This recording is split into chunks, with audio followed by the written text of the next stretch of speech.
Olá, bem-vindos ao Despertar, o seu canal do conhecimento. Hoje com o tema Bem-aventurados os pobres de espírito.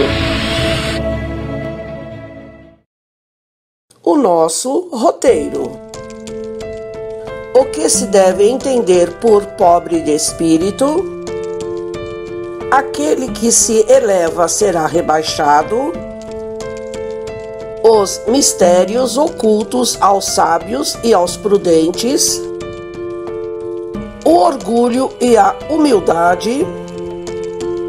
Missão do homem inteligente na terra. E a conclusão. Bem-aventurança. Bem-aventurado os pobres de espírito, porque deles é o reino dos céus. Essa passagem está em Mateus, capítulo 5, versículo 3. Os pobres de espírito são as pessoas que buscam o conhecimento, a riqueza interior, deixando as aparências exteriores em segundo plano. Estas pessoas cultivam a humildade e a caridade, e por isto o reino dos céus será delas. Ao dizer que o reino dos céus é para os simples, Jesus ensina que ninguém será nele admitido sem a simplicidade de coração e a humildade de espírito. Reino dos céus não é um local, uma cidade ou mesmo o céu material do nosso planeta, mas sim é um estado de espírito que pode ser conseguido mesmo nesta vida. Esse estado abrange a paz e a felicidade interior, alcançados com a aplicação dos ensinos de Jesus no nosso dia a dia e com o aprendizado contínuo. E isto só se adquire com a humildade. É só com o sentimento da humildade que o homem reconhecerá os seus erros e defeitos e a necessidade de melhoria interior. Jesus disse: graças te dou a ti, Pai, Senhor do céu e da terra, porque escondeste estas coisas aos sábios e prudentes, e as revelaste aos simples e pequeninos. Esta passagem está em Mateus, capítulo 11, versículo 25.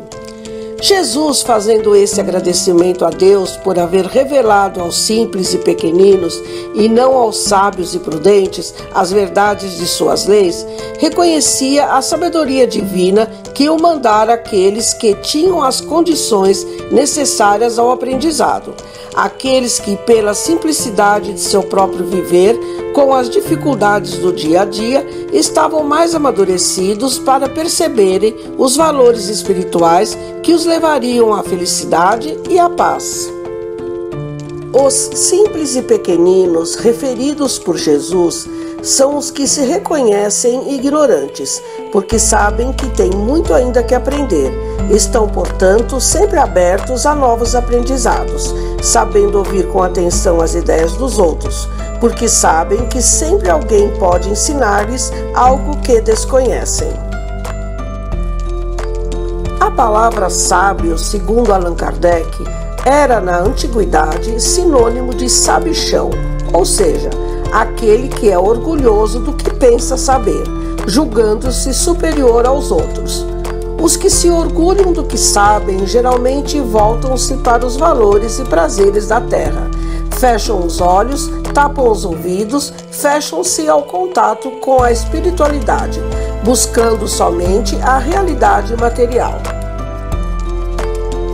A doutrina dos espíritos vem confirmar a teoria pelo exemplo, ao mostrar que os grandes no mundo dos espíritos são os que foram pequenos na terra, e que, frequentemente, são bem pequenos os que foram grandes e poderosos. A doutrina dos espíritos nos mostra racionalmente a necessidade do combate ao orgulho. Demonstra, através da reencarnação, que tudo o que plantarmos nós colheremos. Ou seja, se nos elevarmos através do orgulho, colocando-nos acima dos nossos irmãos de vida, nós seremos rebaixados no mundo espiritual. E se, ao contrário, nós nos posicionarmos de uma forma humilde perante a vida e nossos irmãos, seremos grandes no mundo espiritual. E numa próxima reencarnação, não existirá o sofrimento. É a lei de causa e efeito. O O humilde não é aquele que menospreza-se, não é o que tem baixo autoestima. O humilde é aquele que permite se conhecer, que permite se crescer, que permite se trocar e compartilhar conhecimentos.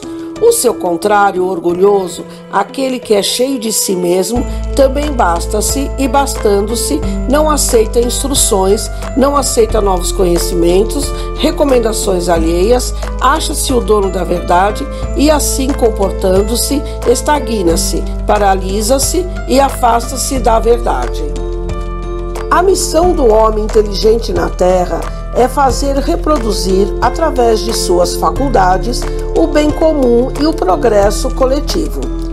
As faculdades intelectuais foram atribuídas a nós para que possamos aplicá-las de modo a ajudar o próximo e contribuir com a evolução individual. Os aspectos morais, porém, são questões que requerem muitíssima atenção, pois desenvolvimento intelectual e a depuração moral não necessariamente evoluem no mesmo compasso. Espíritos inteligentes, mas com pouco desenvolvimento moral, carecem de humildade. A missão do homem inteligente na Terra é aplicar suas faculdades com caridade, amor e muita humildade, sabendo que sempre há o que aprender, pois estamos em constante evolução. A vida é essencialmente uma escola, e só cresce nesta escola aquele que combate o seu orgulho e o substitui pela qualidade indispensável ao aprendizado, que é fazer ao próximo o que se deseja para si mesmo. Isso ajudará o nosso espírito nesta vida, ao contrário do orgulho, que cristaliza o nosso ego na teimosia e na falsa grandeza, trazendo-nos cedo ou tarde o sofrimento. Sejamos, pois, companheiros, como recomendava o Mestre Jesus, humildes intelectualmente, cultos em espíritos, para que possamos aprender a cada momento, para que possamos ouvir as palavras dos outros, porque cada palavra, por mais simples que seja, ensina-nos.